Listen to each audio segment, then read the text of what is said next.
Guys, relief, anxiety, those are definitely a lot of words that we can use to describe the past hour and a half, especially if you are a parent here, if you're an incoming student or a current student here. Julia and her father, Joe, we just met them a few minutes ago. Julia, I understand that this is your first week, right? Yeah, I got here yesterday. I moved in yesterday with all the incoming freshmen. If you can, what has the past hour and a half or so been like for you and your father? It was definitely full of a lot of uncertainty. I'm still feeling the aftermath, the anxiety. We were in mental hall and we were walking past and we were just told, come inside, there's an active shooter, and from there everything was kind of just a lot of anxiety. Were there a lot of other students and faculty and such also in that same building? Yes, there was. I was, I think, one of the only, if not the only, incoming freshman there, and then everyone else was, all older students, and my dad. And speaking of, Dad, I'm sure this is not the way you expected your daughter's first week to go. How are you feeling? Very emotional. I was just really worried keeping the kids safe. There was 23 of us.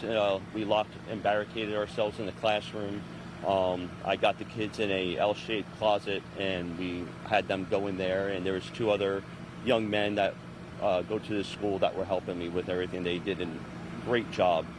So in moments like that, what's going through your head when you're, like you said, the L-shape, the getting everybody into a safe spot? Just protecting the kids, and of course my daughter, just making sure they are okay. I told them I'd stand guard by the door, and we were able to lock the closet door, so I was just keeping everyone safe and away from harm. So that was my main goal. I'm sure they really appreciate you. They thanked me and the other 2 individuals that were in there with me. So certainly you both have now heard that this was all a hoax. Thankfully, no injuries, of course. Right. We're very fortunate to hear about that. But what goes through your head when you hear that after going through all that this was all, as the university president said, a cruel hoax?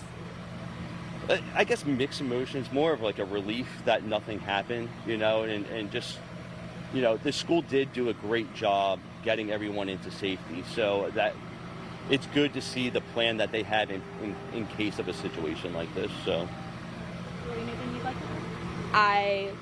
He said it pretty perfectly. Just mostly relief. Not only that this was not real, but also knowing that in case of a real situation like this, that there was a plan and that we were safe. I'm glad that you both are safe, and thank you guys for sharing. I'm sorry this is how we're meeting, but I'm so glad that you guys are safe, and I'm really grateful that you were able to share your time and your perspective with us. Thank you very much. Thank you guys. Again, mixed emotions out here, guys, but again, really grateful that nobody is hurt out here. We'll send it back to you guys.